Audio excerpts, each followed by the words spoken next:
Hello everyone, it's Thursday, April 26th, 2012 at 12:30 a.m. Now on this date, 14 years ago, the CIH virus first displayed its devastating payload, in which it rendered many computers unbootable due to it overwriting the BIOS, the basic input-output system. Now hopefully, we will be able to see that effect here today on this standalone computer, and hopefully it will destroy it like it has many thousands of other PCs. Now the virus is also known as space filler, as unlike normal executable infecting viruses, which will write their code to the end, CIH will look for gaps in the program to which it writes its code. This is handy, as it helps the virus avoid detection, as it does not increase the file size of programs that it infects. Now we will go ahead and run it. The system date is currently set to April 25th, so we don't get the payload immediately. So you can see, it pretended to be some other file that it had already infected, but now CIH is present and will infect any executables you run on the computer. So we'll just run a few of these, and CIH will infect them, and every time you run these files, CIH will launch as well, instead of the program you're running. Alright, I think we're ready to go here. We will switch the date to the 26th and see if we can get it to activate. Now, normally I have to re-record videos a bunch of times, but with CIH and its devastating payload, you only get one shot at this, so let's hope it works. Here we go. And the computer should blue screen. Yes, it has. In VXD, this was called from blah blah blah. It may be possible to continue normally. Let's try it.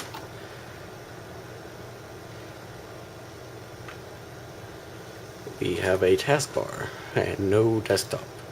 You can press buttons and now it's frozen. So what it's done is, if this motherboard was compatible with it, it should have overwritten the BIOS and also overwritten, I think, the partition table on the hard drive. So it doesn't destroy any data, it just makes it inaccessible through normal means. You can still use tools to recover your data. So let's try rebooting. We'll see how this goes. Just give me a moment here. We'll hit the reset switch. And this computer should not boot anymore.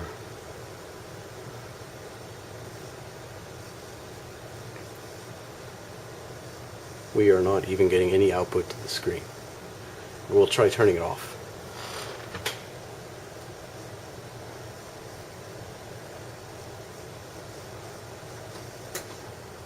And turning it back on. Let's see what happens.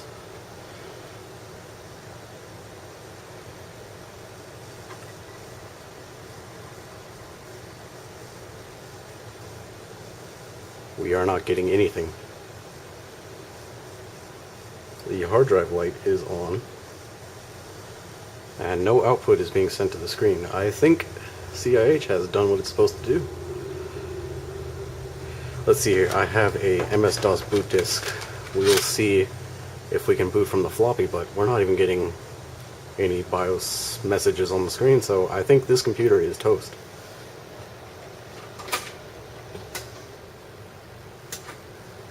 Alright, we have the MS-DOS disk in the drive.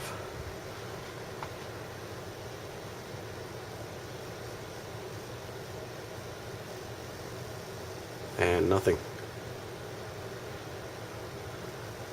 I have never seen this payload on a real machine before. It's quite amazing to see it actually do what it's intended to do, which is completely destroy a computer. I mean, back in the 90s, you didn't have reflashable BIOSes. You'd basically have to send your motherboard back to the manufacturer.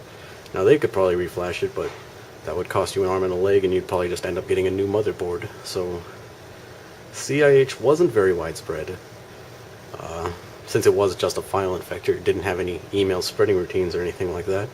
But as you can see, this computer is completely trashed and will not boot at all. So, yeah, that's really about it for the CIH virus. Thanks for watching. and it's good to have a nice definitive video of it doing its devastating payload.